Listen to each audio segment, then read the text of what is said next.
मला असं वाटतं की माणूस म्हणून प्रत्येकाला हे शिकवणारं कडवं वाटतं मला, की करू न जावे असेही काही दुनियेतून या जाताना, गहिवर यावा जगा असा साऱ्या निरोप शेवटचा घेताना. प्रॅक्टिकल जगामध्ये ज्या वेळेला तुला दृष्टी होती आणि ठीक आहे दृष्टी आता कमी झाली तुझी किंवा तुला दिसत नाहीये असं लक्षात आल्यानंतर तुला प्रॅक्टिकल अनुभव काय आले? माझी आई फार गमतीने म्हणते की मी माझ्या मुलीला 2 वेळाला मोठं होताना बघितलंय. किती छान वाक्य रे. मी म्हणजे माझ्याकडे बघण्याचे दृष्टिकोन कसे बदलतात. आधी अनेकांना आवडणारी व्यक्ती डोळे नसल्यावर स्वीकारताना गडबड होते.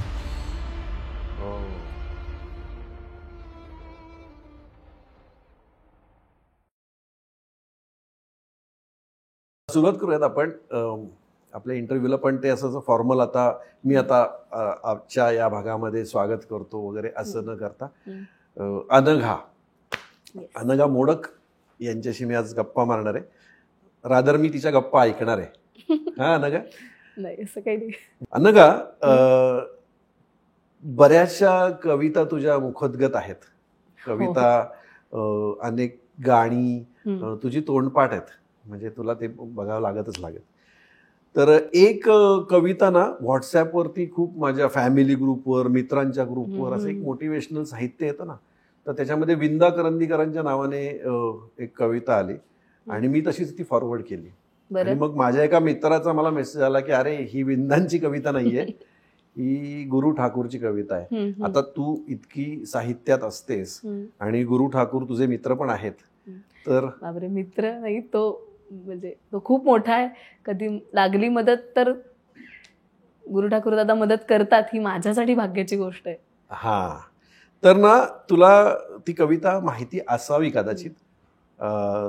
आयुष्याला द्यावे उत्तर नावाची कविता आहे. असे जगावे दुनियेमध्ये आव्हानांचे लावून तर, नजर रोखुनी नजरेमध्ये आयुष्याला द्यावे उत्तर. ती कविता तुला माहिती आहे? हो, म्हणजे तोंडपाठ आहे असं नाही, पण माहिती आहे बऱ्यापैकी. आता आमच्या आरपारच्या प्रेक्षकांना तुला जितकी ती कविता आठवतीये, समजा नाही त्यातला काही शब्द आठवले तर मी तुला आहे ना मदतीला. येस, तर तू ती कविता सादर कर आणि मग आपल्या गप्पांना आपण सुरुवात करूयात.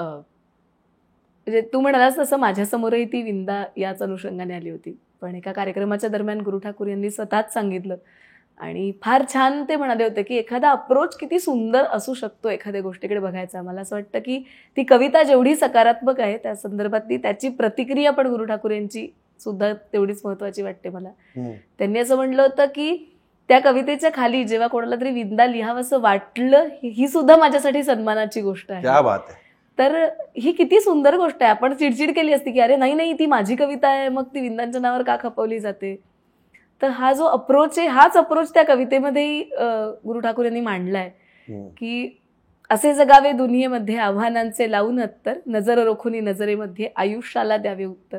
ती माझ्यासाठी फार महत्वाची गोष्ट आहे की नको गुलामी नक्षत्रांची, भीती आंधळी ताऱ्यांची, आयुष्याला भिडता नाही चैन करावी स्वप्नांची. असे दांडगी इच्छा ज्याची, मार्ग तयाला मिळती 70, नजर रोखुनी नजरेमध्ये आयुष्याला द्यावे. कसलं भारी आहे अप्रोच की तुम्ही काही व्हावा, तुमचं एक नाही 70 पर्याय आहेत. आणि त्यातल्या मला स्वतःला आवडणारं कडवं ते हे आहे की पाय असावे जमिनीवरती कवेत अंबर घेताना, हसू असावे ओठांवरती काळीज काढून देताना, की संकटासही ठणकावून सांगावे आता ये 72, नजर रोखुनी नजरेमध्ये आयुष्याला द्यावे उत्तर. करू न जावे असेही काही दुनियेतून या जाताना. मला असं वाटतं की माणूस म्हणून प्रत्येकाला हे शिकवणारं कडवं वाटतं मला, की करू न जावे असेही काही दुनियेतून या जाताना, गहिवर यावा जगा असा साऱ्या निरोप शेवटचा घेताना. पुढे काय रे? स्वर कठोर त्या काळाचाही क्षण भरवावा कातर कातर, नजर रोखोनी नजरेमध्ये आयुष्याला द्यावे. क्या बात आहे, क्या बात आहे. अरे हे बघा, आता मला इंट्रोडक्शन द्यायची आणि प्रस्तावना करायची काहीच गरज नाही. मी अनघाला का बोलवलं आज वुमन की बातवर हे तुम्हाला कळलं असेल. आपण ना आयुष्यामध्ये खूप तक्रारींचा पाढा वाचत असतो. अनेक आपल्या आजूबाजूला लोक पाहतो आणि बऱ्याचदा ना असं मग माझ्याच बाबतीत असं का, हे सगळं माझ्याच बाबतीत असं का घडतंय, मलाच अनंत अडचणी का येत आहेत, मला यशच कसं मिळत नाही आहे, किंवा असे बरेच काही. आणि मग आपण काउन्सिलरकडे जातो किंवा आपले आईवडील, मित्रमैत्रीण कोणीतरी आपल्याला समजावतं, मोटिवेट करतं आणि पुन्हा आपण आयुष्याला सुरुवात करतो. काही लोक आपल्या आयुष्याचं बरं वाईट पण करून घेतात. ह्या सगळ्या परिस्थितीकडे एकच उत्तर असतं, ते म्हणजे अनघासारखी माणसं. आणि ही आमची अतिशय गोड मैत्रीण आहे, तिच्याशी गप्पा मारायला तुमच्या इतकाच मी खूप उत्सुक आहे. अनघा, कशी आहेस तू? एकदम छान आहे. मला सांग की तू काय काय करतेस? मुख्यतः निवेदन, व्याख्यान आणि शिकवते कम्युनिकेशन स्किल्स, ज्यांना शिकवणं शक्य आहे. मराठी शिकवते. अच्छा. आणि विरंगुळा म्हणून मला जे जे वाचता करता येईल, जे चांगलं ऐकता येईल ते ऐकायचा नक्की प्रयत्न करते. वाव. तू आता म्हणालीस की कम्युनिकेशन स्किल्स, सध्या खूप गरज आहे खरं तर कम्युनिकेशन स्किल्सची. कारण कम्युनिकेशन आहे पण स्किल कमी पडतंय. तर ह्या कम्युनिकेशन स्किल्समध्ये नक्की तू काय शिकवतेस, किंवा तुझं काय म्हणतात त्याला, तुझा पॅटर्न काय आहे? खरं सांगू तर पॅटर्न असं काही नाही विनोदाचा, कारण माणूस बदलतो तसं सांगणं, मांडणं, त्याचा विचार, त्याचा फ्लो, हे सगळंच बदलतं. त्याच्यामुळे त्याचा काही ढाचा नाही असू शकत शिकवण्याचा, की मी असं काटेकोर हा चौकोन बांधून घेणार आहे आणि असंच शिकवणार आहे. म्हणजे आता अगदी 5 वर्षाची 2 मुलं माझ्याकडे जेव्हा शिकत होती, तर मलाच प्रश्न पडला होता की मी यांना काय शिकवणार आणि कसं शिकवणार. बरं, त्यांना असं मास्तरकीसारखं शिकवायला बसलं की असं असं म्हणायचंय तर ती काही बसणार नाहीत. तर त्यांच्याशी जसं आपण गप्पा मारतोय तसं गप्पा मारायला सुरुवात केली आणि त्यांच्या आधी आवडीच्या गोष्टी समजून घेतल्या. मग त्यांच्याशी गप्पा मारताना त्यांचे कोणते उच्चार चुकतायत, मग त्यांचा र चुकतोय का, त्यांचा काही वेळेला थोडंसं बोबडं बोलतात, मग ते का होतंय, जीभ जड आहे का. तर असं करत करत म्हणजे मला सगळ्यात भारी वाटतं की जो माझा 5 वर्षाचा एक स्टुडंट होता, तर त्याच्याशी गप्पा मारताना, कनेक्ट होताना सगळ्यात महत्वाची गोष्ट कोणती घडली असेल तर टॉम अँड जेरी. कारण त्याला आणि मला दोघांनाही जेरी आवडतो. तर मग आमचं डील झालं की मी त्याला जेरी म्हणायचं आणि तो मला जेरी ताई म्हणतो, म्हणायचा. म्हणजे तो काही दिवस शिकत होता, कबीर नाव त्याचं. तर तो जेरीताई कायम म्हणतो. तर ते जेरीताई हे जे कनेक्शन होतं, तर ते जेरी म्हणताना त्याचे सगळे उच्चार, खरं तर तो शिकत जरी असला तरी सुद्धा तो मराठी माध्यमात असून सुद्धा त्याचा जो र चा उच्चार आहे तो इंग्रजाळलेला यायचा. म्हणजे तो जेरी, तर तो सगळे र मराठीतले सुद्धा म्हणताना, समजा आता आपल्याला रवी म्हणायचं तर तो रवी असंच म्हणायचं. तर मी म्हटलं की अरे हा र कुठून शिकलाय हा. आणि तो त्याचा र सुधारताना इतकी गंमत जम्मत यायची. तर एखादा शब्द असतो जो तुमच्यासाठी क्लू असतो. तर तसं मला असं वाटतं की मी स्किल्स शिकवण्यापेक्षा ना माणसं समजून घ्यायचं फार मोठं दालन माझ्यासाठी खुलं झालं या निमित्ताने, की ते कसे बोलतात, ते काय बोलतात, ते का म्हणतात. आणि हे समजून घेत असताना मी असं नाही म्हणत एखाद्या वेळेला चूक होऊ शकते, पण किमान समजून घेण्याची सवय लागते समोरच्याला, की त्याच्या बोलण्यावरून, त्याच्या एकंदरीत म्हणजे बोलण्यात सुद्धा हावभाव असतात ना, जसे दिसण्यात असतात. तर त्याच्यावरून मला त्या माणसांचं आकलन करता येत आहे का, ती बरोबर पोहोचतायत का, हे सगळं समजून घेण्याची संधी मिळाली. कशी घेतेस नक्की तू? म्हणजे तुझ्या कानाने तू माणसांकडे पाहतेस ना? 100%. तुझा जीवन प्रवास कसा सुरू झाला आणि तुझ्या आयुष्यात एक अपघात घडला, तो नक्की कधी घडला आणि कसा घडला? काय 25 वर्षापर्यंत रुटीन, जसं नॉर्मल सगळ्यांचं आयुष्य असतं तसंच माझंही चालू होतं. पण काही गोष्टी अनपेक्षित असतात ज्या तुम्हाला अजून कदाचित उन्नत करतात असं मी म्हणेन. तसं माझ्याही बाबतीत घडलं की 25व्या वर्षी जसं आता कोविडने धुमाकूळ घातला होता काही वर्षांपूर्वी, तसा त्या काळात डेंग्यूने धुमाकूळ घातला होता. आणि नॉर्मल डेंग्यू झाल्यानंतर एकतर 4-5 पर्यंत मला ताप चढल्यावर मला ताबडतोब ऍडमिटच करावं लागलं. आणि बरं होत होते, पण अचानक प्लेटलेट काउंट्स डाऊन झाला आणि त्याच्यात मला ICUत ऍडमिट केलं. देन बऱ्याच ठिकाणी मी सांगितलंय, त्यामुळे त्यात खूप जात नाही, पण एवढंच सांगते की झालं असं की आईस बॅग्स माझ्या डोळ्यावर ठेवले गेले आणि मला तेव्हा तापही होता, जो टेम्परेचर डिफर होऊन माझ्या दोन्ही डोळ्यांचे वेन बर्स्ट झाल्या आणि त्याच्यात माझी दृष्टी गेली.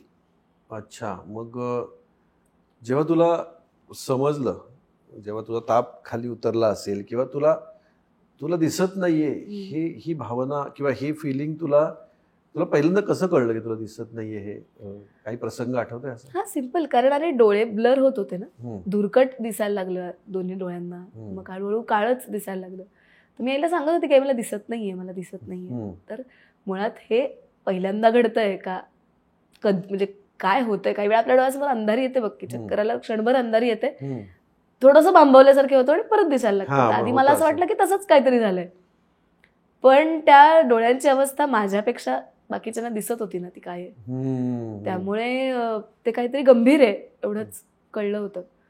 आणि त्याच्यातनं मग हळूहळू गोष्टी उकलत गेल्या की काय झालंय नेमकं.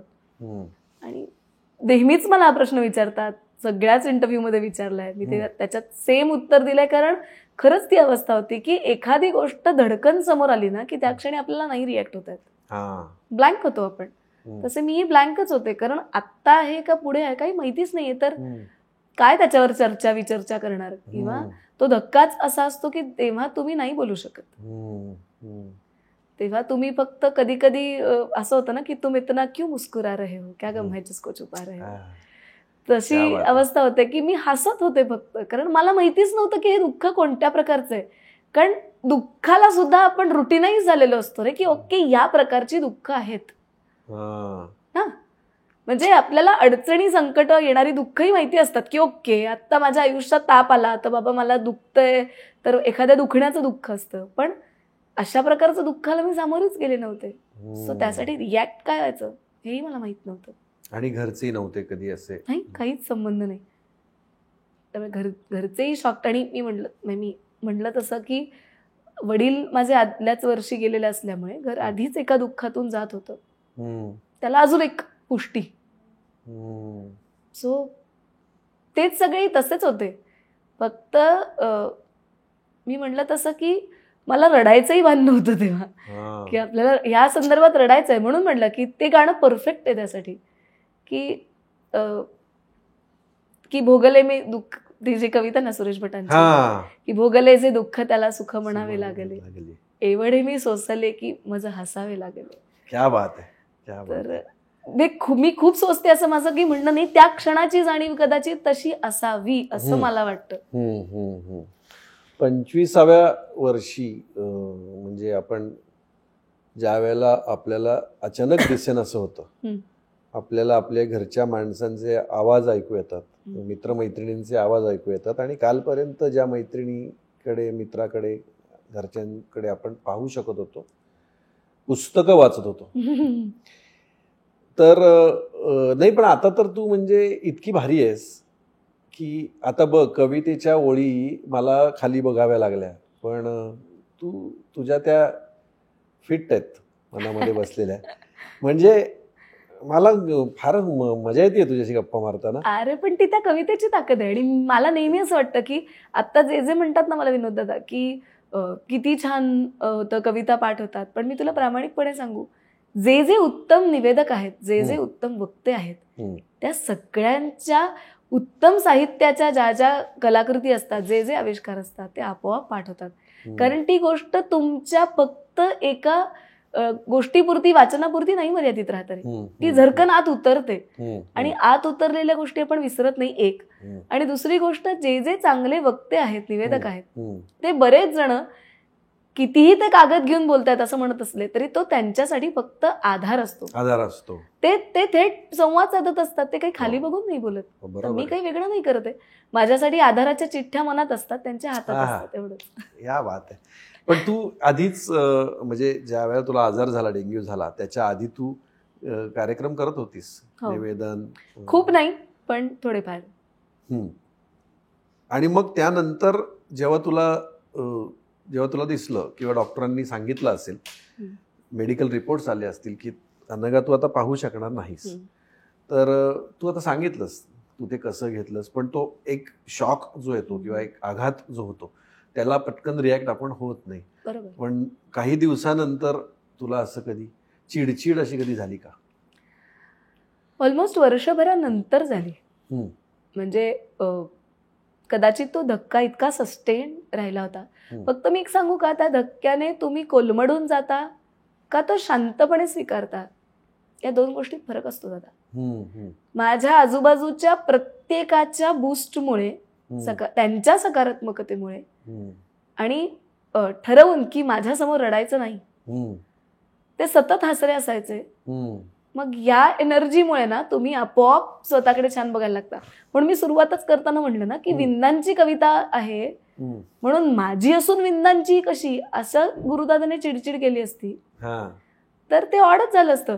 जेव्हा की या कवितेसंदर्भात प्रत्येक वेळी त्याच्याशी इधर वे बोलणं झालं असेल किंवा कार्यक्रमात ऐकलं असेल, जो अप्रोच मी सुरुवातीला सांगितला की काही हरकत नाही, ती कविता इतकी छान झाली की खाली विंदा हे नाव लिहावंसं वाटावं. तसंच आहे की माझ्या आयुष्यात काहीतरी झाल्यानंतर आता ओके, मग यावर मात करताना सतत टोचत राहायचं का? Fine, this is happened for the best, may be okay जे म्हणायला शिकतो ना आपण. सी आपल्या ज्या स्माइलीज असतात ना, मला माहित नव्हतं की आपल्याकडे आपण ज्याला सुंदरची खूण करतो त्याला आपल्या मोबाईलच्या साईन लँग्वेजमध्ये ओके म्हणतात, कारण ओकेची साईन पण तशीच असते ना. सो मी हे जेव्हा समजून घेतलं ना की आपल्याकडल्या सुंदरला साईन लँग्वेजमध्ये ओके म्हणतात, कारण ओकेचा तो शॉर्ट म्हणजे साईन लँग्वेजमध्ये ते ओके आहे, तर मी म्हटलं अरे हेच आयुष्य आहे. तुम्ही प्रत्येक गोष्टीला ओके म्हणायला शिकलात की तुमच्यासाठी तुमचं आयुष्य सुंदर होणार आहे. तुम्ही प्रत्येक वेळेला ओके म्हणायला शिकलं पाहिजे की I am okay with all the things, असं आपण खूप पटकन म्हणतो. ते सोपं नाहीये, माझ्यासाठीही ते सोपं नव्हतं. अजूनही ते खूप असं इझी आहे का की हा ठीक आहे हो जायगा. हळूहळू गोष्टी सॉर्ट आउट होत असतात. फक्त तुम्ही माणूस म्हणून त्याकडे बघायची गरज असते. कारण ना, अरे माझ्याशी बोलताना सगळं असं असतं की हा तू मोटिवेशनल स्पीकर आहेस ना, म्हणजे तुला सगळंच छान वाटतं किंवा तू सगळंच आता अप्रतिम बघू शकत असेल. म्हटलं अरे नाही यार, मी माणूस आहे. सी मलाही भावना आहेत, मी रडते, मीही चिडते, मलाही वाईट वाटतं, माझ्याही मनात नकार येतात, कधीतरी मीही कोलॅप्स होते. द थिंग इज, एवढं सगळं झाल्यावर मी पुढचं पाऊल टाकू शकते का, हा महत्वाचा मुद्दा असतो. सो मी असं नाही स्वतःला मानता कामा की मी मोटिवेशनल स्पीकर म्हणून काम करते म्हणजे मी सगळंच असं बघितलं पाहिजे. नाही, मी माणूस आहे, मला सगळ्या गोष्टी नॉर्मली बघता आल्या पाहिजेत आणि ही जाणीव तुम्हाला एक एक पाऊल पुढे टाकण्याचं भान देते असं मला वाटतं. असं म्हणतात की म्हणजे मला माहित नाही, तूच देऊ शकशील असं उत्तर, की जर आपल्याला दृष्टी कमी झाली तर आपल्याला बाकीचे सेन्सेस जास्त वाढतात. 100% असं आहे का? हो, 100%.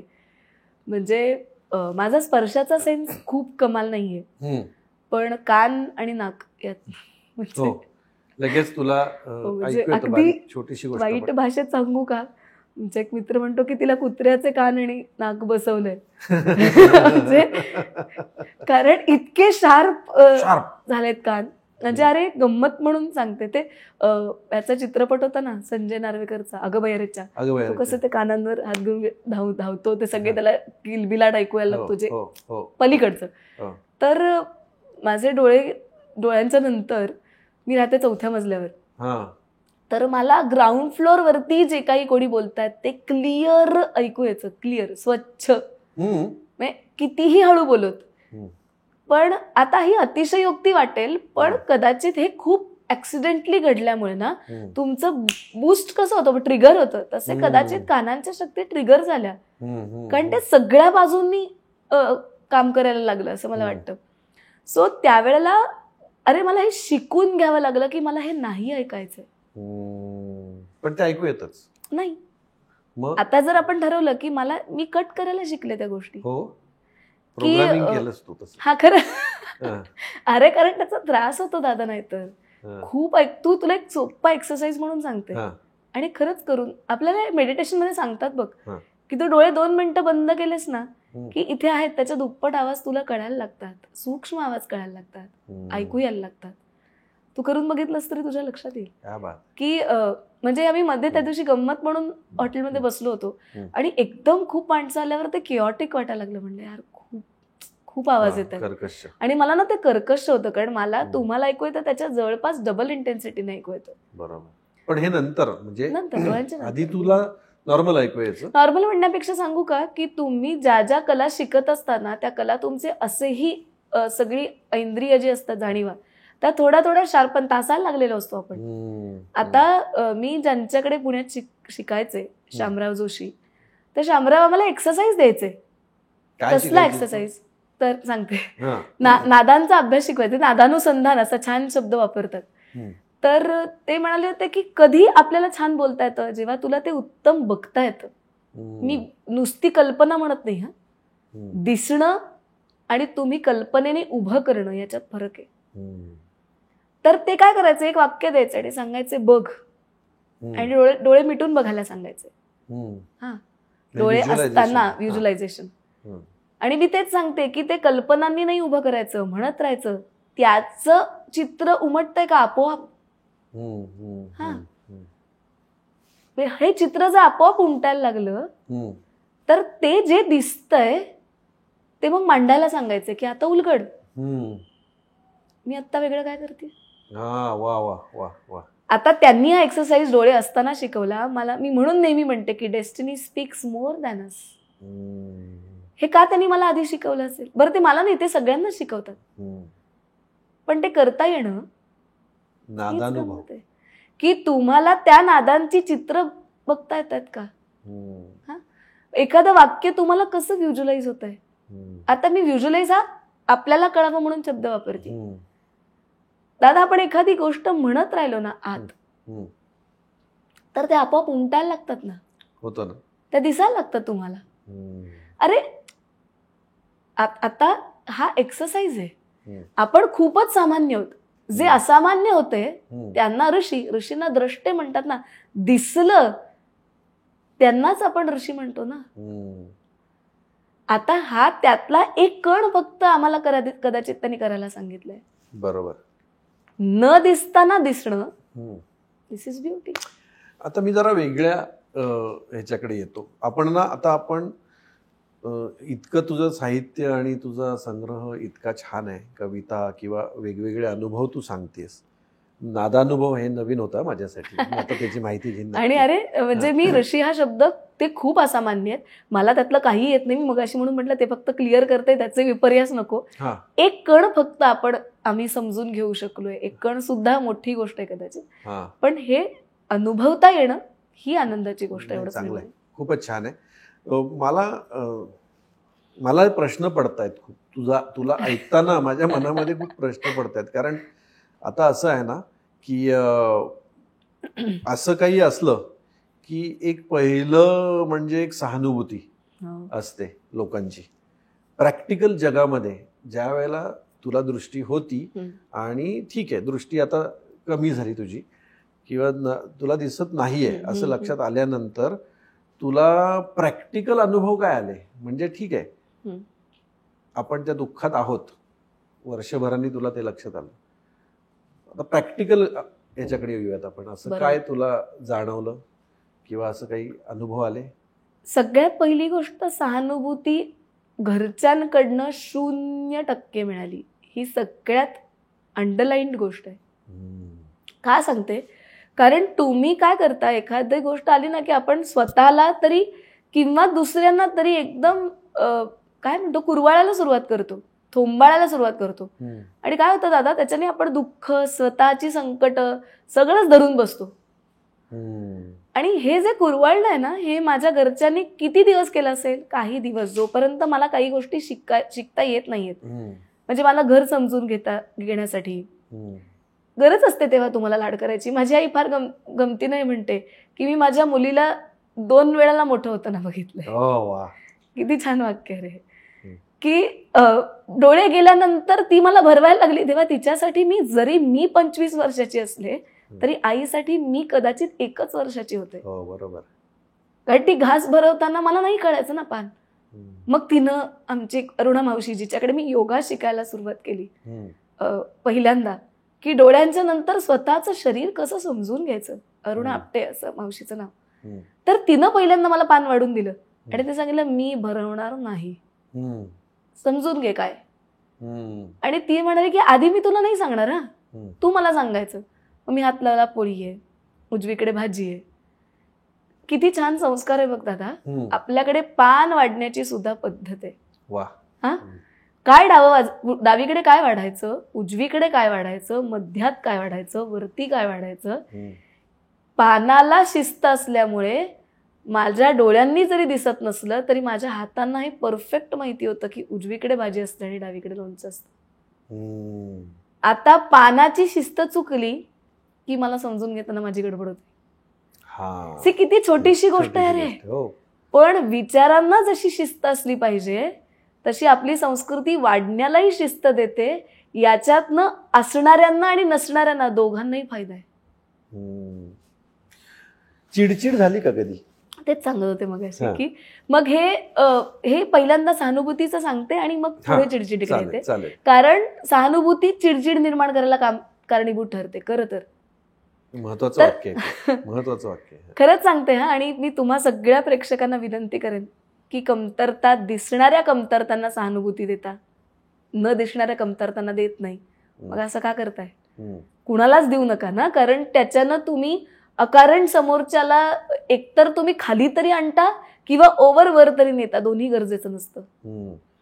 Coming back to the point की तिनं मला पान शिकवलं, मग हळूहळू मी घरी शिकायला लागले. अशी एक एक स्टेप पुढे पुढे जात असताना तोपर्यंत थोडंसं कुरवळलं जायचं. पण प्रत्येक क्षणी मला आईनं, माझ्या भावानं, माझ्या मावशींनी, मामा, आत्या, काका जे कोणी होते मला प्रत्येक क्षणी 1 स्टेप अहेड नेलंय. जर सहानुभूती असती तर मी एकही पाऊल पुढे टाकू शकले नसते. सी दादा, आज घरातलं एकूण एक काम मला करता येतं एक्सेप्ट स्वयंपाक. म्हणजे मी अजून त्याची प्रॅक्टिस केली नाही म्हणून. पण आईने कांदा चिरायला आणून देणं, कढीक मळायला आणून देणं, गाद्या आत टाकायचं देणं. आणि ते देताना असं नाही आईने सांगितलं की तुला दिसत नाही ना, कशाही टाक, मी नंतर आवरते. नाही, पांघरुणाची घडी घालताना टोक म्हणजे टोक जुळलंच पाहिजे. तू हे नाही कारण देता का की मला दिसत नाहीये म्हणून मला ना टोक नाही जुळवत आलं. नाही, डबल बेडची चादर असेल तर आई म्हणायची काही नाही, साडीची घडी घालतेस ना तशी घडी घाल.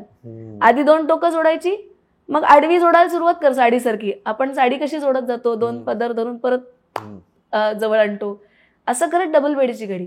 गादी कशी समजून घ्यायची, आत कशा टाकायच्या, त्याच्यावर चादर कशी घालायची. कुठलंही काम चोख करण्यासाठी जी सवय घरच्यांनी लावली यांनी पहिली सहानुभूती सुटली. आता चिडचिड कुठे येते दादा? जेव्हा बाहेरचे अकारण थोंबाळतात तेव्हा. सतत कोणतरी म्हणतं ना का जबाबदारी आहे तुझी, किंवा सतत कोणतरी येऊन सांगतं की अगं तुला दिसत नाही ना. मग मला असं होतं की थांबा ना, थोडं थांबा, मला विचारा ना की हे तुला करता येतंय का. किंवा ओव्हर एक्साइटमेंट की आम्ही घेऊन जातो तुला.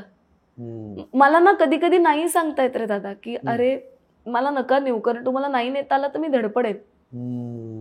अनेकदा मला लागलं असेल तर ते कोणाचं तरी त्यांचं प्रेम आहे, मला नक्की मान्य आहे. पण प्रेम व्यक्त करत असताना आपण थोडा विवेक ठेवू शकतो का? बरोबर.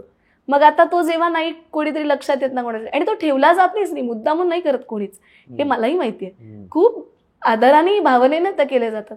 मग आता आई काय करतात, माझ्या मैत्रिणी किंवा आई माझ्या मागून चालतात. एक फार गोड प्रसंग सांगते. केतकी भावे म्हणून मैत्रीण आहे, गायिका आहे ती, अतिशय गोड आहे ती. आणि कशा मैत्रिणी हव्यात याचं उत्तम उदाहरण आहे. आता आम्हाला त्यांना सांगता नाही आलं, ज्या मला नेत होत्या त्यांना, तर ती माझ्या बरोबर मागून चालत होती.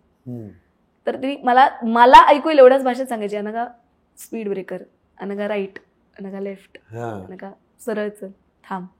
आणि जिथे तिला स्कोप मिळाला तिने पटकन माझा हात धरला, मी नेते ताई तिला. किंवा आता मंचावर सुद्धा बसतो, क्वचित असं कधीतरी होतं की मला नाही एखादा शब्द लक्षात राहत.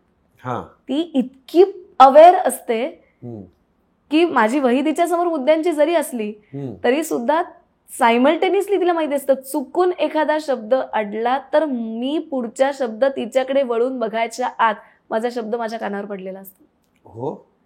ही किती फॅन्टॅस्टिक गोष्ट आहे. सी, अशा प्रकारच्या मैत्रिणी असणं याचा अर्थ तुम्हाला सांभाळताना तुमच्या आधी त्या तुम्हाला जपतायत. खरंय. आता पुढचा प्रश्न येतो की जिथे मी तुला चांगल्या बाजू का सांगतेय, कारण चिडचिड ही त्यातली एक्स्ट्रीम गोष्ट असते. जो मगाशी आपला मुद्दा आला आता वर्षभरांनी झाली, का झाली याचं कारण तुम्हाला स्वतःच्या गोष्टी हँडल नाही करतायत किंवा दुसरे काय बोलतायत ते हँडल नाही करतायत. 2 भागांनी चिडचिड होते. एकदा माझं असं होत होतं की मला ना, आणि मला कळतही नव्हतं दादा की माझी चिडचिड होतीये. मी इम्पल्सिव्हली रिॲक्ट होत होते किंवा पटकन काहीतरी झालं की म्हणायचं की मला हे नको आहे.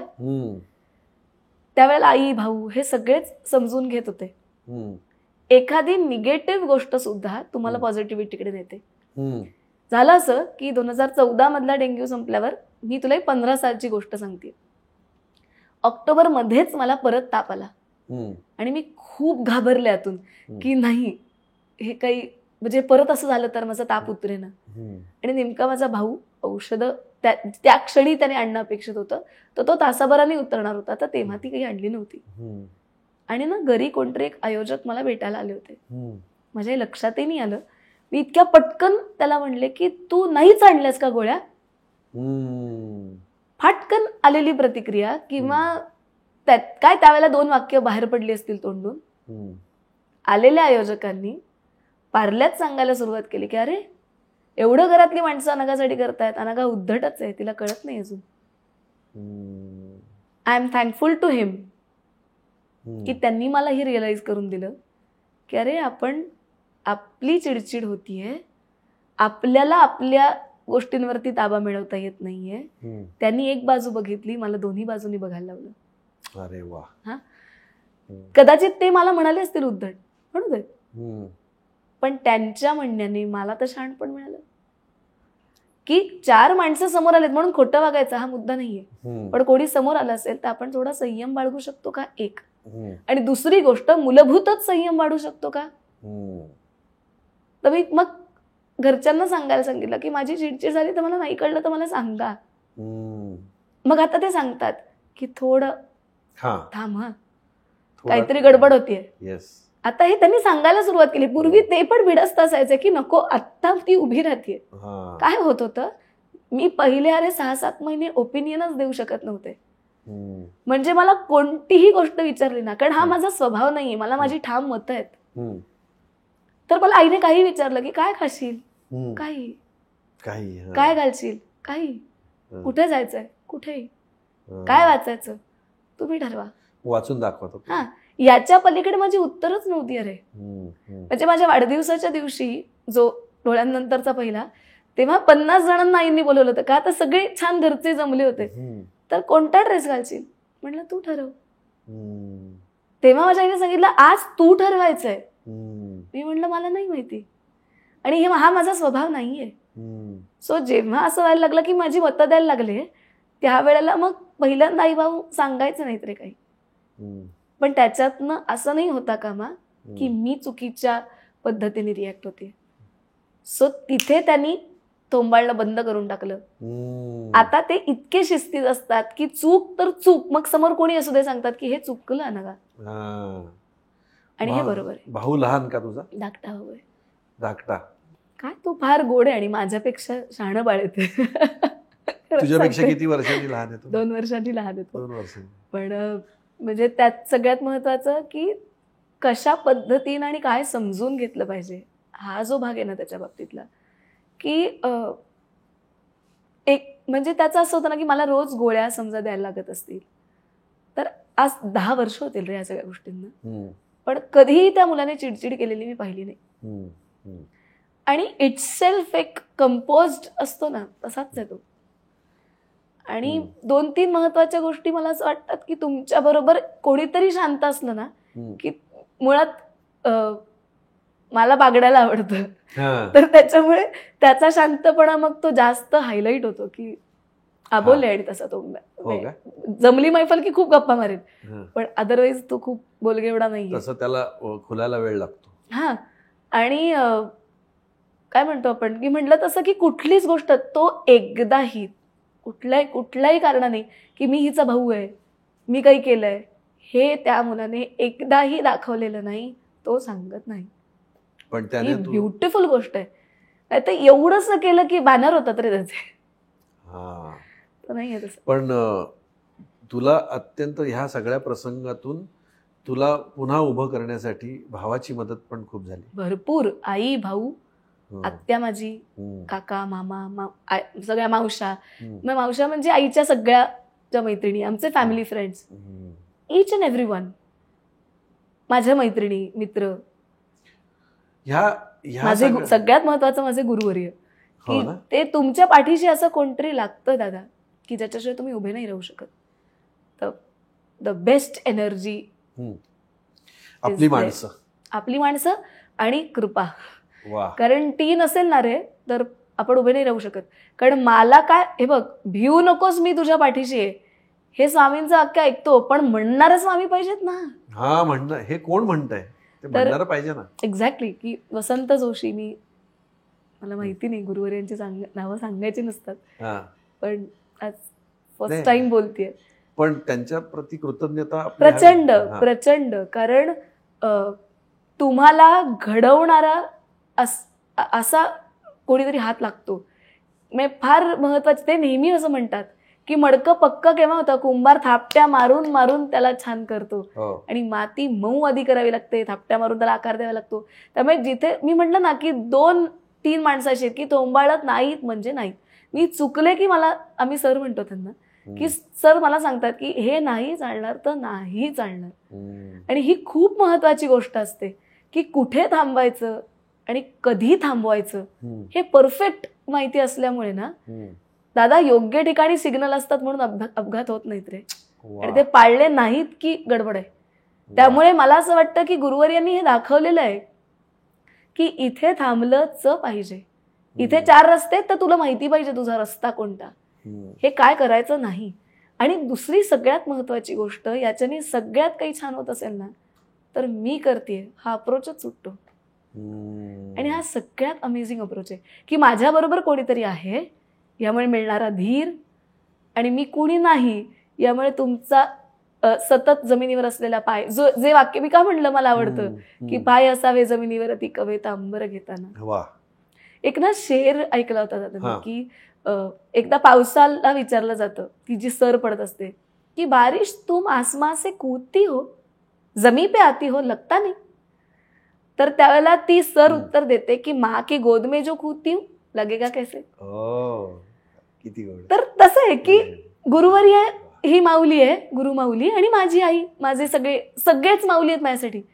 तर ते सगळे सामावून घेताना मग दिसत असो वा नसो, झेप घ्यायला का भीती वाटेल, वरती झेपावायलाही आणि उडी मारायलाही, तर ते आहेत ना, ते हा धीर ते देत आहेत ना की मी आहे. आता मी आहे हे म्हणणारे कोणीतरी असणं, ह्याच्यापेक्षा प्रत्यक्ष भाग्याची गोष्ट काय, अरे नाहीच असू शकत दुसरं काही आयुष्यात. नाही, आता ह्याच्यामध्ये ह्या प्रसंगाचे किंवा आयुष्यातल्या ह्या बदलाचे काही साईड इफेक्ट्स जाणवतात का? म्हणजे ठीक आहे, आता तू सहानुभूती आणि हे सगळं सांगितलं, आणि hats off to your family की ज्यांनी तुझ्यावर जे अशा पद्धतीनं तुला अकोमोडेट त्याच्यामध्ये केलेलं आहे. पण साईड इफेक्ट्स असे काही, असं वाटतं की अरे असं का काही आहे? एक तर तू मगाशी सहानुभूती म्हणत होतास तेव्हा मला असं वाटलं की सहानुभूतीपेक्षा मला अनुभूती येत आहेत, त्याच फार छान, त्याच बरं आहे, तो आधीचा शब्द गाळलेला बरं.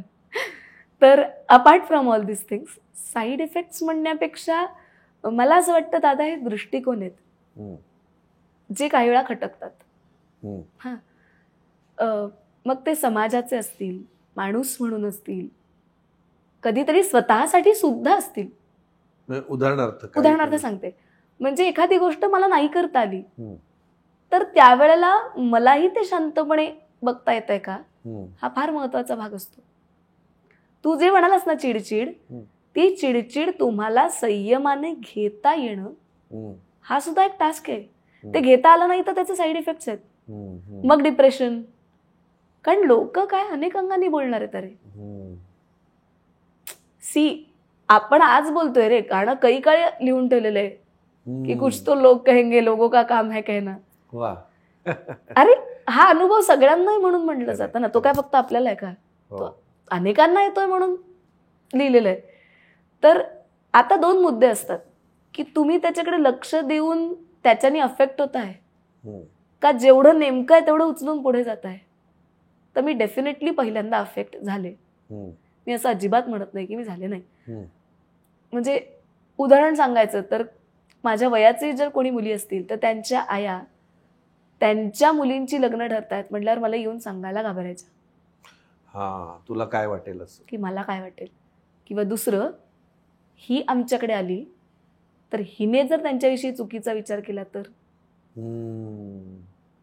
एक. दुसरी गोष्ट, हा अप्रोच असा असतो की मी म्हणजे माझ्याकडे बघण्याचे दृष्टिकोन कसे बदलतात.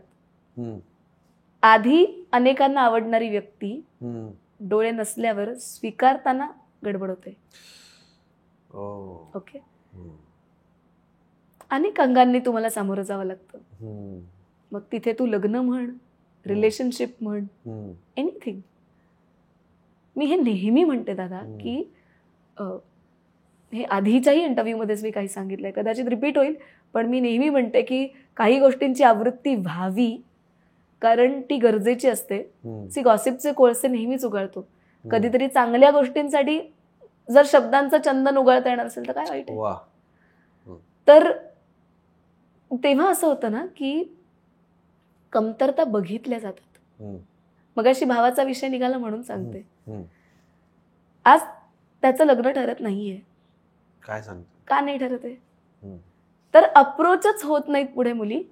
पॅकेज, त्याचं दिसणं, त्याचं काय, त्याचे 4 गोष्टी असतील, या कुठल्याही गोष्टीकडे बघितलं जात नाही.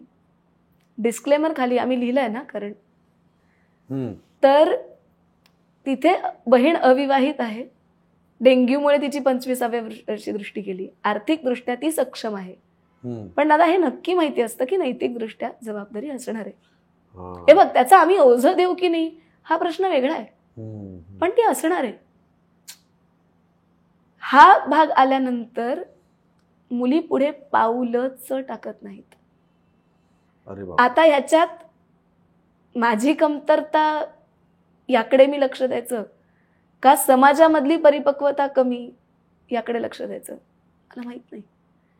पण एक लक्षात घे, हे जर सतत व्हायला लागलं तर आज मला सांभाळणारे कोणीतरी आहेत. जर मी मानसिक दृष्ट्या नाही सक्षमपणे उभी राहिले तर ही डिप्रेशन मध्ये घेऊन जाणारी गोष्ट आहे. बरोबर आहे की सतत गोष्टींमध्ये दोघांच्याही दृष्टिकोनातनं की त्याला सतत नकार येणं. एक लक्षात घे की तो कधीही चिडत नाही.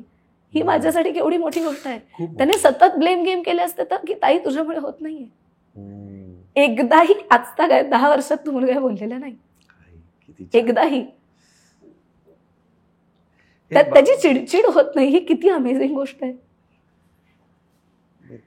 तुझ्यावर किती प्रेम आहे. हा, आणि म्हणजे माझ्या अंगावर काटा येतोय सांगताना पण की त्याला अनेक जण सांगतात की तू सांग अनेकांना की अरे नाही, माझ्या काही बहिणीची जबाबदारी नाही आहे, मी लग्न करायला तयार आहे. तो शांत राहतो. नाही दॅट्स ओके. तो शांत राहतो. गंमत म्हणजे मला इथे समाजाचे अनेक पैलू दिसतात. अरे खूप महत्वाचं आहे. अनेक. त्याने पहिल्या दिवशी सांगितलं होतं आईला की माझ्या लग्नातल्या अटी अत्यंत नॉमिनल आहेत. महत्वाची अट की ताईला सांभाळणं हे माझं कर्तव्य आहे आणि मी सांभाळणार.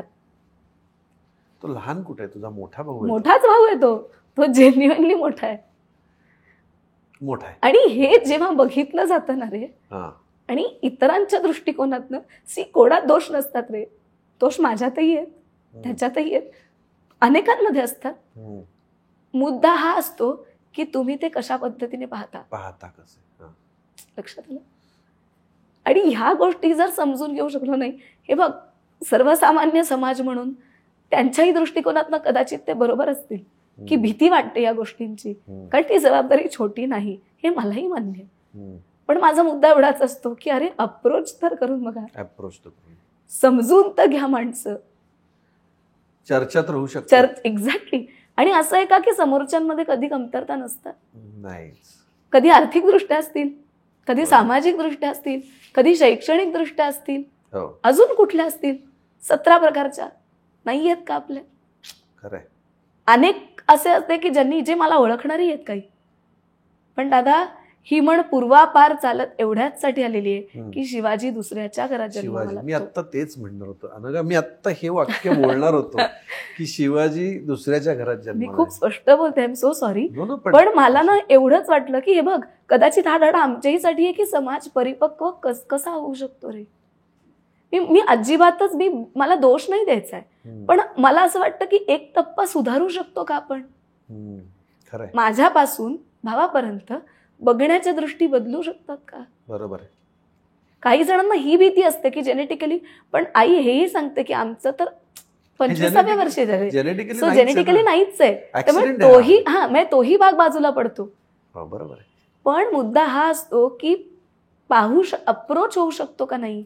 हम्म. तर कळल्यानंतर म्हणजे पुढच्या दिवशी किंवा पुढच्या तासाभरात फोन येतो की नाही अहो आम्हाला ना पॅकेज बरोबर वाटत नाही, आम्हाला कारणं वेगळी असतात, पण त्याचं गाभ्यातलं कारण माहिती असतं. ह्या गोष्टी जेव्हा समोर येतात ना, तेव्हा मला असं वाटतं की म्हणजे अनेक वर्ष हे म्हणत आलेलो आहोत की लग्न संस्था या डीलिंग तर होत नाहीये ना, माहित नाही मला. हे खूप महत्वाचं वाक्य बोललीस. ते मी माझ्या सकट सांगते, हो, कारण मला भीती वाटते अरे या ठिकाणी अप्रोच होताना, कारण इतके आयुष्यात आधीचे अनुभव घेतलेत नातेसंबंधांच्या अनुषंगानं की पाऊल पुढे टाकताना आपण त्या गोष्टींकडे वळायचं का नाही याचे प्रश्नच खूप आहेत उद्गारांपेक्षा. दृष्टी होती, डेंग्यू झाला आणि दृष्टी गेली, त्यानंतर नाती रक्ताची सोडल्यास भावनेची नाती बदललेली पाहिलीस? बरीचशी चांगलीच राहिली रे, म्हणजे भाग्यवान आहे मी की मी कारण सांगू, माझ्या जवळच्यांना, माझ्या मित्रमैत्रिणींनी, माझ्या सहकलाकारांनी माझ्याकडे मुळात आधीची अनघा आणि नंतरची अनघा असा फरकच केला नाही. वा, हे किती छान आहे. हा, त्यांच्यासाठी एवढाच डिफरन्स होता की आधी तिला आम्हाला सांभाळावं लागत नव्हतं, आता काही बाबतीत सांभाळावं लागतं. अप्रोच बदलले, पण भावनिक अप्रोच नाही बदलले. मित्र सांगू का, अप्रोच कुठे बदलतात, जेव्हा तुमचं रिलेशनशिप इथे येऊन गाडं अडतं तेव्हा. रिलेशनशिपची गाडं अडल्यानंतर तुमच्यातल्या बेरजेपेक्षा वजाबाक्या जास्त दिसतात. खरंय, कारण तिथे कर्तव्य येतात, तिथे जबाबदारी येते, तिथे सांभाळणं येतं, तिथे मग सगळी गणितं येतात, आर्थिक, सामाजिक, भावनिक. येस. तुमच्या जोडलं जात असताना स्वच्छ भाषेत सांगायचं तर शारीरिक, ईच अँड एव्हरीथिंग. आता हे स्वीकारण्यासाठी कोण तयार आहे हा प्रश्न रद्दबातल ठरतो. जे बाकी मी आधीच सांगितलं, आवडणाऱ्या लोकांनी सहज काढता पाय का घेतला असेल. त्यांना ती नंतरची भीती वाटली का जबाबदारीची काय. आणि मी त्यांनाही दोष देत नाही, कारण कदाचित ही जडणघडण असते दादा. मी नेहमी असं म्हणते की जी परिपक्वता मला डोळ्यांच्या नंतर आली आहे, ती परिपक्वता समाजाला कधीतरी येणार आहे का मला माहिती नाही. कदाचित हे बघ, मी नॉर्मल म्हणजे मी कशा अर्थी म्हणते की डोळे असते तर हा विचार माझ्यापर्यंत नसता पोहोचला. खरंय, आम्ही कदाचित याच अंगाने बघत राहिलो असतो. तो पोचला म्हणून मी वेगळ्या अनुषंगाने बघते. पण मला एवढंच म्हणायचं आहे की प्रत्येकापर्यंत अशा कुठल्या तरी टप्प्यावर येऊन विचार बदलण्यापेक्षा आपण थोडे व्यापक होऊ शकतोय का. चांगला विचार आहे. डेफिनेटली हे बघ, गरजा डेफिनेटली वेगळ्या असणार आहेत. मानसिकदृष्ट्या कमतरता असणाऱ्यांच्या गरजा वेगळ्या आहेत, शारीरिकदृष्ट्या असणाऱ्यांच्या वेगळ्या आहेत, आर्थिकदृष्ट्या असणाऱ्यांच्या वेगळ्या आहेत. पण त्याचा आपण सारासार विचार करू शकतोय का, हा मुद्दा महत्वाचा आहे. मला कौतुक वाटतंय ह्या सगळ्याचा, पण मला व्यवस्थेवरती तुझ्याशी बोलायला आवडेल. व्यवस्थेवरती बरं, म्हणजे तू सार्वजनिक ठिकाणी जेव्हा कधी जातेस, कुठे कोणीतरी सोबत असतं तुझ्या, कधी कधी तू एकटीही जात असशील, तर तुला अशा सोयी ज्या असतात ना केलेल्या, की बाबा म्हणजे काय म्हणू त्याला आपण, म्हणजे तुला अडचणी येऊ नये अशा सुविधा तुला समाजामध्ये, सार्वजनिक वाहतुकीमध्ये, रस्त्यावरती असं तुला जाणवतं का, त्याचा उपयोग होतो का?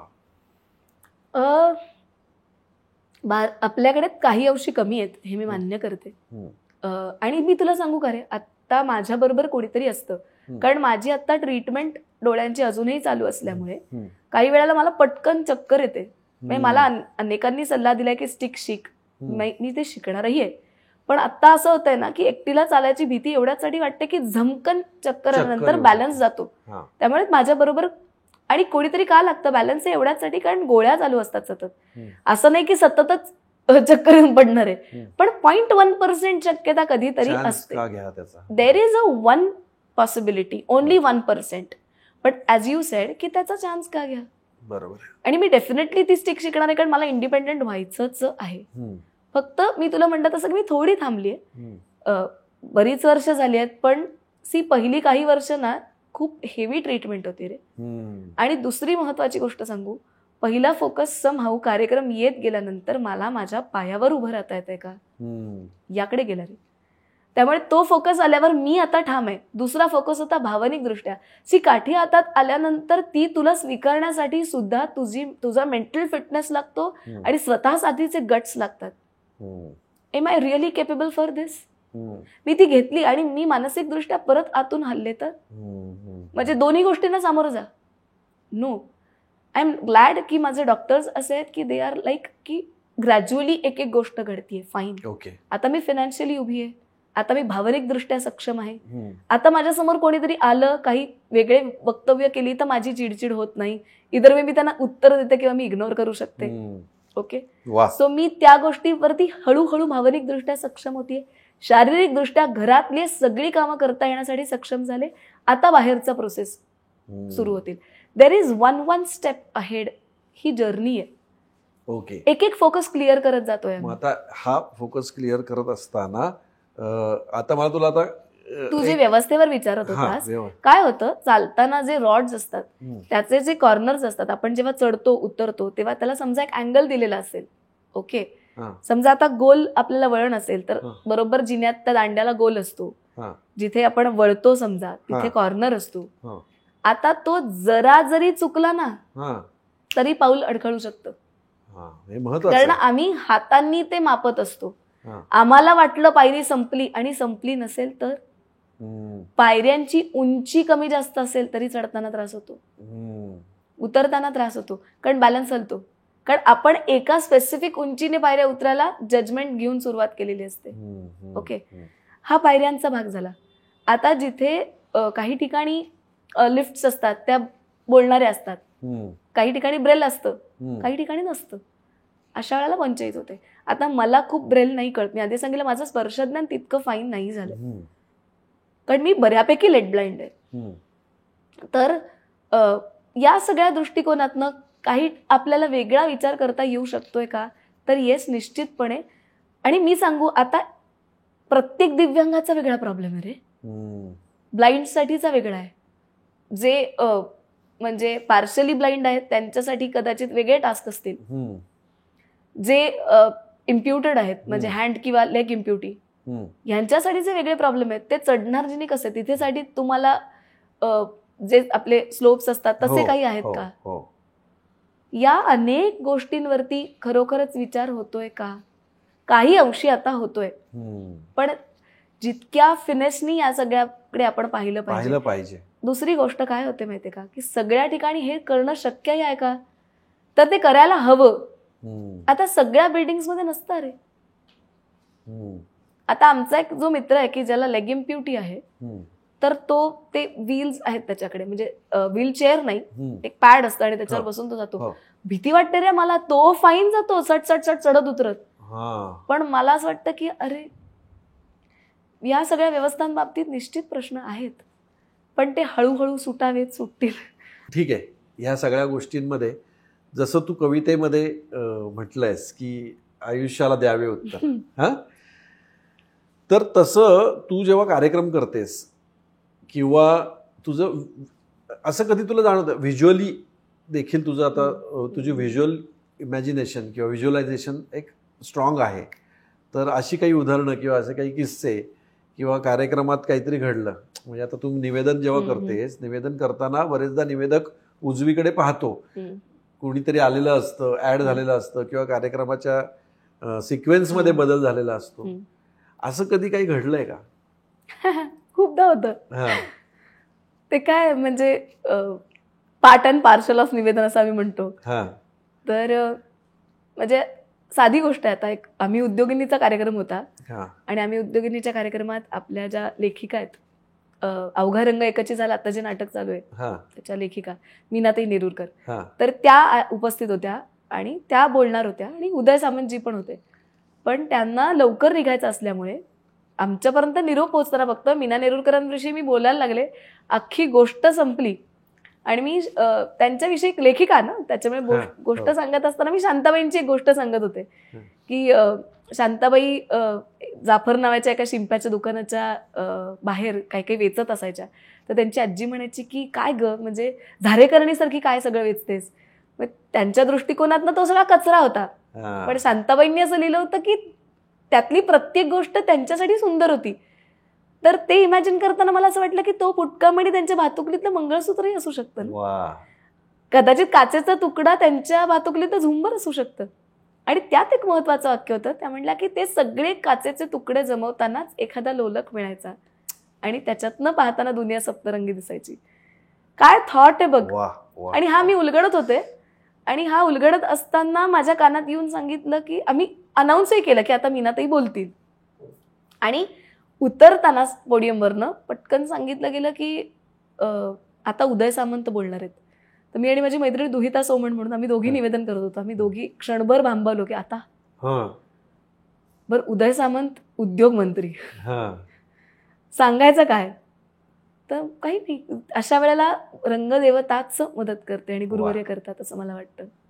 बरोबर म्हटलं की अहो लोलकाविषयी बोललो ना, इंद्रधनुष्य आपण सांगतोय, मारे मी शब्दांचा वर्षाव करते, पण जोपर्यंत सूर्योदय होत नाही तोपर्यंत इंद्रधनुष्याला महत्व नाही. म्हटलं त्यामुळे आधी उदय सर बोलणार आहेत, म्हटलं त्यांचे शब्द खऱ्या अर्थी लख्ख होऊ देत, मग आमचा शब्दांचा वर्षाव काय असेल तो पडेल. त्याच्या पुढे मीनाताईंच्या लेखनातले सातही रंग त्या उकलतील. क्या बात आहे. माहित नाहीये, हे क्षणात आलं आणि त्या क्षणी ज्या टाळ्या मिळतात ना रे, ती खरी दाद असते. आणि मला नेहमी असं वाटतं की तुम्हाला खरी दाद ही ऐन वेळेला सुचलेल्या वाक्यांनाच मिळते आणि ऐन वेळेची वाक्य ही आपली नसतात, ही वर्ण आलेली असतात, तुम्ही फक्त पोहोचवता. क्या बात आहे. ऐन वेळेला सुचलेली वाक्य ही वर्ण आलेली असतात. हे जे वरून आलेलं वाक्य होतं उदय सामंतांसाठी, अशी खूप आहेत. पण ते जेव्हा बोलायला उभे राहिले तेव्हा काय म्हणाले मग? ते हसलेच आधी आणि ते म्हणले की एकतर त्यांनी कौतुक केलं नो डाऊट, पण काही म्हणजे माझं कौतुक असं नाही, पण त्यावेळेला जे जे सुचत असतं ते माहिती नाही रे. मी असे खूप प्रसंग आहेत की बोलता बोलता अचानक कानात सांगितलं जातं की समजा लावणीचे तर अभंगच असतो असं काहीतरी होतं की किंवा आता ही गुलाबी हवा अशा पुढच्या गाण्याविषयी मी बोलायला सुरुवात केली आणि आयोजकांनी सांगितलं टाइम अप, म्हणून माझ्या मित्राने सांगितलं अनघा आता नेमच सीने. तर मी अशी होते की अरे गुलाबी हवेवरनं सागरा प्राण तळमळला, ह्याच्यावर कुठून उडी मारायची. मग काही नाही, मग प्रेमापासून देशप्रेमापर्यंत असे ब्रिज बांधत जायला लागतात, पूल बांधायचे. म्हणजे काय योग आहे बघ. म्हणजे आपल्याकडे गडकरी पूल बांधतात, तर आम्ही तेव्हाही म्हटलं होतं की नीतीनं बांधावं लागतं, तर कदाचित हे सुद्धा त्या नीतीनंच बांधावं लागतं दोन्ही अर्थी. मला खरं तर तुला तुझ्या व्हिज्युअल या गोष्टींविषयी विचारायचंय, पण आता तू गडकरींचा विषय काढलायस, उदय सामंतांचाही विषय काढलायस, तर भारताचं आत्ताचं जे राजकारण आहे या राजकारणाकडे तू कसं पाहतेस? बापरे, मला फार राजकारणातलं कळत नाही, पण मला एवढंच समजतं की भलं करणारी व्यक्ती तिथे बसली पाहिजे. कारण एक तर असं आहे ना रे दादा की कुठे राजकारण नसतं, प्रत्येकच असतं, प्रत्येकच जण स्वार्थी असतो, पण तुम्ही त्याच्यातनं देशासाठी काहीतरी करू शकताय का, एक. दुसरी गोष्ट सुरक्षा, आणि तिसरी सगळ्यात महत्वाची गोष्ट त्याच्यातनं भारताचा विश्वातलं जे नकाशावरचं नुसतं नाव आहे ते लख्ख करण्याची क्षमता कोणात आहे का. प्रत्येकाची ओपिनियन भिन्न असतील, विचारसरणी भिन्न असेल. माझ्या घरच्या संस्कारांमुळे कदाचित आता खोट्याच करायच्या तर म्हणता येईल की शब्द कमळ फुलवायची सवय झाली आहे, त्यामुळे कदाचित राजकारणात सुद्धा तेच बघितलं जातं. तू खूप छान शब्द संपदा तुझी खूप मोठी आहे, त्यामुळे तू ते बरोबर. मी काल ना सोशल मीडियावरती ट्विटर आणि इतर काही समाज माध्यमांवरती मी बघत होतो वेगवेगळ्या विषयांवर, आणि आता सगळीकडे ना खूप टोकदार भावना झालेल्या आहेत सगळ्यांच्या. आणि मला थोड्या वेळाने ना ते व्हिज्युअल्स असं झालं की नको हे पाहायला, म्हणून मी बाजूला ठेवलं आणि मुकुल शिवपुत्र म्हटलं लावू आणि ऐकूयात जरा. तर ते मी एक त्यांचा एक राग ऐकला, काय गाणं ऐकलं आणि इतकं शांत वाटलं ना मला. तर बरं आहे या सगळ्या सोशल मीडियावरच्या ट्रोल्स आणि या सगळ्या ज्या गोष्टी आहे हे तुझ्या कानावर येत असतीलच ना. येतं ना दादा. काय माहितीये प्रॉब्लेम कुठे आहे, आम्हाला बोलताना, विचार करताना, एखाद्याबद्दल सांगताना आम्हाला टोकं चालतात, तिथे आम्हाला धार चालते. आपण काटे म्हणू ना ते टोचणारे. मग आयुष्यात का नाही चालत? जर ते आयुष्यात चालत नसतील तर ते आपल्याही विचारांमधनं बदलता येतात का? मला कायम असं वाटतं दादा की बॅलन्स घडेल, असंच बोलता येईल किंवा वागता येईल असं नाही होणार, पण प्रयत्न तर करू शकतो ना. अरे आपलं शरीर पण प्रयत्न करत असतं रे. की डाव्या उजव्या पायात चप्पल घालताना सुद्धा कळताना थोडा वेगळा आहे, पण तरी त्याने समतोल साधलेला आहे ना. अरे कुठे समतोल नाहीये. डावा उजवा मेंदू, डावा उजवा हात, आपले दोन्ही ओठ, दोन्ही कान, दोन्ही डोळे, दोन्ही भुवया. अरे नसेल तर करून घेतो आपण की ते छान असतील. तसे डावे उजवे विचार पण मग असतील ना, पण त्याच्यातनं बॅलन्स साधता येतोय का? मग तुमच्या विचारांमध्ये, बोलण्यामध्ये, व्यक्त होण्यामध्ये का नाहीये? का प्रत्येक वेळेला आपल्याला वन साइडेडच विचार करावा लागतो? दोन्ही बाजू समजून घेतल्या की कुठली तरी एक बाजू आपल्याला पटते पण दुसरी बाजू नसते असं नसतं. न्यूज चॅनल्स ऐकतेस का? भरपूर. आता सध्याच्या न्यूज चॅनल्सवरच्या बातम्या ऐकून काय तुला वाटतं? मी तुला तेच सांगते ना दादा, फक्त मी चॅनल्स म्हणत नाहीये. एक लक्षात घे, सगळी माध्यमं, आणि माध्यमं कोण असतात? शेवटी समाजाचंच प्रतिबिंब असतं. म्हणजे इनडायरेक्टली समाज म्हणजे कोण? आपण. याचा अर्थ आपण, समाज, माध्यमं, या सगळ्याच अनुषंगाने मी तुला मगाशी म्हटलं की का एकच टोक धरून ठेवायचंय. समजा मी हे नेहमी म्हणते की मी जर सावरकरांवर बोलत असेल तर याचा अर्थ कुणाला तरी कमी लेखून सावरकर मोठे नाही होत. सावरकरांचे गुण मांडा, ते महत्वाचे असतील. समजा मी अजून कोणाविषयी बोलत असेल तर त्यांच्याविषयी बोलताना कोणाला तरी कमी लेखून दुसरा मोठा होत नाही रे. आपण फक्त पंचतंत्रात किंवा गोष्टीतच वाचतो की मोठी रेख काढा दुसरी छोटी होईल. किती जणांनी मोठ्या रेखा काढल्या नाही? आम्ही काय करतो? आम्ही कापायचा तरी प्रयत्न करतो, ती रेष पुसायचा किंवा पुसायचा प्रयत्न करतो. आमची रेष मोठी होत नाही ठरवलं तरीही. ज्या दिवशी आपल्या विचारांच्या, आपल्या भावनांच्याही म्हणते मी, आपल्या नातेसंबंधांच्या, या सगळ्या रेषा, आता मी रामायण जेव्हा सांगते ना रे, तेव्हा मला प्रत्येक वेळी प्रश्न पडतो की अरे एक बाजू घेऊन कोणीच चूक बरोबर होत नाही. दोन्ही बाजू बघा. कैकईचा जो वाल्मिकी रामायणातला विचार आहे ना, तो खूप वेगळा आहे. एक लक्षात घेतलं पाहिजे की मंथरेनं, कैकईला आनंद झालाय पहिला राम बसणारे यौवराज्याभिषेकाच्या वेळेला, तेव्हा याचा अर्थ ती मूलभूत वाईट आहे का? नाहीये. मंथरेनं सांगितल्यावर तिचं मन बिघडतं, याचा अर्थ मानसिक दृष्ट्या कुठेतरी कमकुवत होतोय का? आणि ते होऊ नये याच्यासाठी जर प्रयत्न करता आला तर कैकई नाही बदलेल, रामायण बदलेल, महाभारत बदलेल. वा, खूप विचार आहेत रे. मी आणि तुला सांगते की मी खूप बॅलन्स जगू शकते का? नाही जगता येत मलाही नाही येणार. पटकन आपण टोकाला जातो, प्रयत्न करू शकतोय का? एवढाच माझा मुद्दा आहे की गेलो तर हे मान्य करूया की नाही ना, आपल्याला काहीतरी चुकलं, आपण दुसऱ्या बाजूला आलोय, थोडं समतोलावर येऊया का? हा मूळ मुद्दा आहे. आणि हा सांभाळता आला तर मला असं वाटतं की दिव्यांग ही सुद्धा एक प्रकारची अशीच टोकाची जाणीव आहे. व्यंग ही प्रत्येकात असतात. एक लक्षात घ्या, चित्रालाही व्यंग असतंच. व्यंगचित्र ही हा एक वेगळा पैलू आहे. वा, balance is always amazing, I feel so. आणि त्याला एकच उत्तर असतं, विवेक. वा, त्याला एकच उत्तर असतं, विवेक.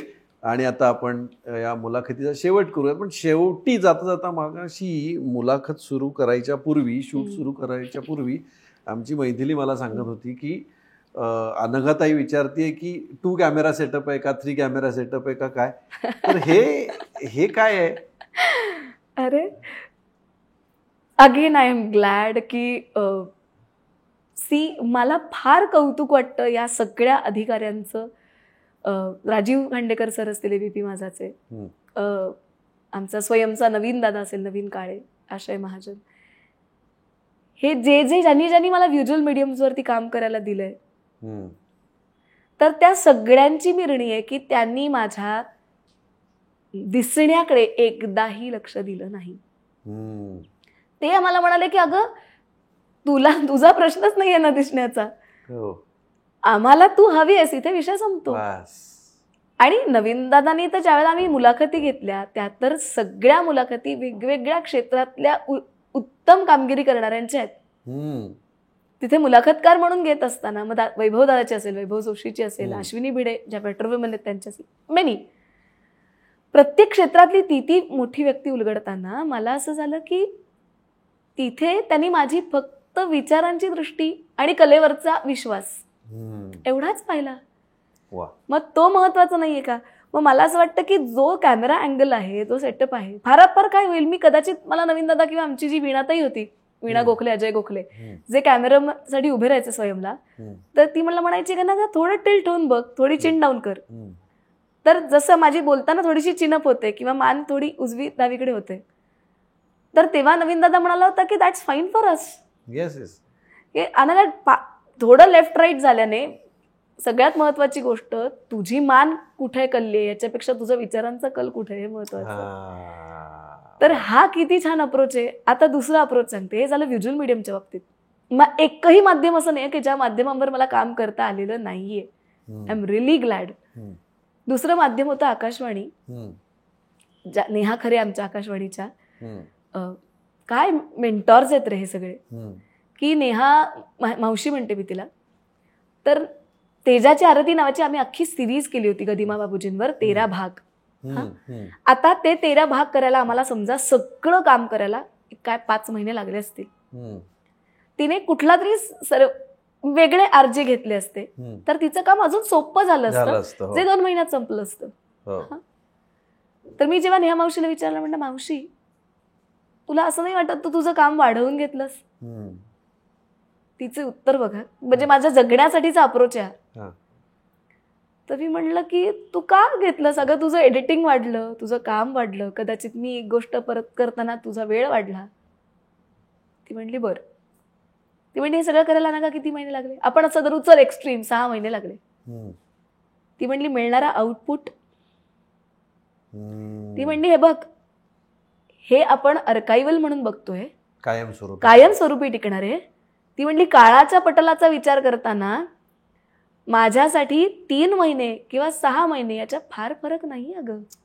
पण काळाच्या पटलावर विचार करताना, अर्थात आमचे बाकीचे सगळे आरजे उत्तमच आहेत, तिनं मला संधी देणं ही माझ्यासाठी मोठी गोष्ट होती. पण ती म्हणाली की अगं तुझं काम जर उत्तम दिसत असेल मला काळाच्या पटलावर, तर ते खूप काळ टिकताना 3 महिन्यांचा हिशोब आणि त्याचा टिकाव खूप मोठा असताना त्याचा अनेक वर्षांचा हिशोब, याच्यात 3 महिने फार छोटे आहेत ना, खूपच छोटे आहेत. हा काय अप्रोच आहे. अरे मी प्रत्येक गोष्टीकडे आता असं बघते रे की ती म्हणते काम करत असताना शॉर्ट टर्म विचार करण्यापेक्षा त्याचं आउटपुट लॉंग टर्म वरती विचारात घेतलंस तर असणारा शॉर्ट टर्मचा वाढलेला भाग हा फार छोटा दिसतो. आता हा विचार जगताना केला तर तू विचार कर किती आयाम वाईड होतील आणि वाईज होतील दोन्ही. When you are wide you are always wise, should be rather. Wider होणं, विस्तार तुम्हाला कायमच व्यापक होण्याची भूमिका देतो.